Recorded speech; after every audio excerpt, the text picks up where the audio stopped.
श्री स्वामी समर्थ. स्वामी महाराज तुमच्या सर्व चांगल्या इच्छा पूर्ण करो ही स्वामींच्या चरणी प्रार्थना करते आणि आजच्या व्हिडिओला सुरुवात करते.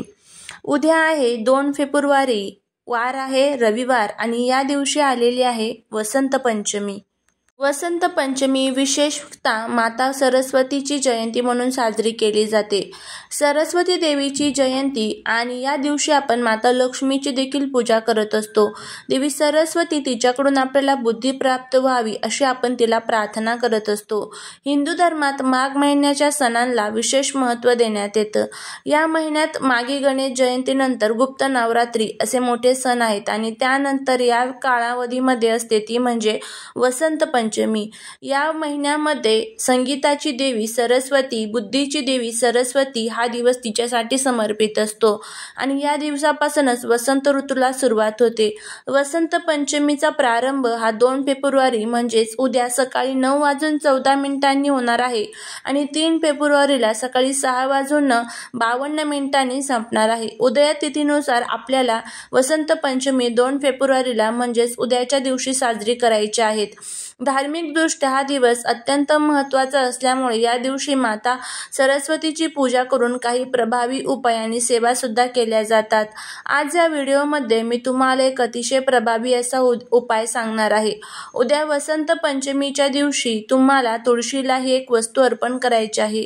ही वस्तू अर्पण केल्यामुळे आपल्या घरामध्ये 24 तासामध्ये पैसा येऊ लागेल, 7 पिढ्यांचं दारिद्र्य नष्ट होईल, कर्जमुक्ती होईल आणि आपल्या घराची, कुटुंबाची, पतीची, मुलांची भरभरून प्रगती होईल. घरामध्ये अखंड लक्ष्मी नांदेल, मुलांची भरभरून प्रगती होईल. अशी कोणती वस्तू आपल्याला तुळशीला अर्पण करायची आहे, त्याबद्दलची संपूर्ण माहिती, कोणत्या वेळेमध्ये करायची आहे याबद्दलची संपूर्ण माहिती आजच्या व्हिडिओमध्ये मी तुमच्याबरोबर शेअर करणार आहे. त्यामुळे तुम्ही हा व्हिडिओ स्किप न करता शेवटपर्यंत पाहत राहा. चॅनलवरती नवीन असाल तर सबस्क्राईब करा आणि अशीच नवनवीन व्हिडिओ पाहण्यासाठी बेल आयकॉनलाही प्रेस करून कमेंटमध्ये जय माता लक्ष्मी लिहायला विसरू नका, जेणेकरून माता लक्ष्मीची तुमच्यावर कृपा होईल. तर उद्या तुम्हाला शक्य होईल तितक्या वेळा माता लक्ष्मीच्या आणि माता सरस्वतीच्या मंत्रांचा जप करायचा आहे. आपल्या हिंदू धर्मात तुळशीला खूप महत्त्व आहे. तुळशीला पवित्र आणि पूजनीय मानलेले आहे. तुळशीमध्ये भगवान विष्णूंना अतिशय प्रिय असते आणि तुळशीचे रोप हे घरामध्ये लावल्यामुळे सकारात्मक ऊर्जा वाढत असते, नकारात्मक ऊर्जा ही देखील नष्ट होते. विशेष तिथींवरती तुळशीच्या संबंधित काही उपाय केल्याने जीवनातील अनेक संकटे, अडचणी दूर होतात. जर तुमच्यावरती भरपूरून असं कर्ज झालेलं असेल, कर्ज जे आहे तर ते संपतच नसेल, त्याचबरोबर तुम्ही कोणतंही काम हातामध्ये घ्या, ते काम तुमचं पूर्णत्वात जात नसेल, घरामध्ये पतीची प्रगती होत नसेल, हवा तसा पैसा कर्ज फेडण्यासाठी येत नसेल किंवा कर्ज फेडण्यासाठी तुम्हाला योग्य मार्ग मिळत नसेल, तर तुम्ही उद्याच्या दिवशी तुळशीला एक वस्तू अर्पण करा आणि त्याचबरोबर कष्ट आणि मेहनत करूनही तुमच्या कष्टाला आणि नशिबाला मेहनतीची जर साथ मिळाली तर नक्कीच याचा जो फायदा आहे तर तो आपल्याला होत असतो. आपण खूप कष्ट करत असतो पण तरीही आपल्या कष्टाचा मोबदला हवा तसा पैसा आपल्याकडे येत नाही आणि आपल्या घरामध्ये सतत पैशांच्या अडचणी येतात. घरातील गरिबी जी आहे तर ती संपायचं नाव घेत नसते, दरिद्री ही संपतच नाही. त्यामुळेच या विशिष्ट तिथींवरती धनप्राप्तीसाठी, कर्जमुक्तीसाठी आणि लक्ष्मी प्राप्तीसाठी जर काही उपाय केले तर त्याचे नक्कीच फायदे जे आहेत तर ते आपल्याला होत असतात. त्यामुळेच उद्या तुम्हाला हा जो उपाय आहे तर तो तुळशी समोर करायचा आहे. माता तुळशी ही आपल्या घरामध्ये एक सकारात्मकता घेऊन येत असते आणि तिचे पूजन केल्यामुळे माता लक्ष्मी आपल्यावरती खूप प्रसन्न होत असते, कारण साक्षात माता लक्ष्मी तुळशीमध्ये निवास करत असते. त्यामुळेच उद्या तुम्हाला हा जो उपाय आहे तर तो करायचा आहे. दररोज तुम्ही तुळशीचं पूजन जे आहे तर ते केलं पाहिजे, पण जर नसेल शक्य होत रोज तर तुम्ही ज्या या विशिष्ट तिथी असतात या तिथींना तुळशीचं जर पूजन केलं, एकतर घरातील भांडण, कटकट, वादविवाद जे आहे तर ते संपून जातात. त्याचबरोबर घरामध्ये सकारात्मक वातावरण येतं आणि जर एखादं संकट जर आपल्यावरती येणार असेल तर माता तुळशी ते स्वतः आपल्यावरती घेत असते. त्यामुळे प्रत्येकाच्या घरामध्ये तुळस असणं हे खूप महत्त्वाचं आहे. त्यामुळे उद्या तुम्हाला हा जो उपाय आहे तर तो करण्यासाठी मनामध्ये भक्ती, श्रद्धा आणि विश्वास ठेवून हा उपाय करायचा आहे. आणि मग बघा कसं आपल्या नशिबाला आपल्या कष्टाची साथ मिळत असते.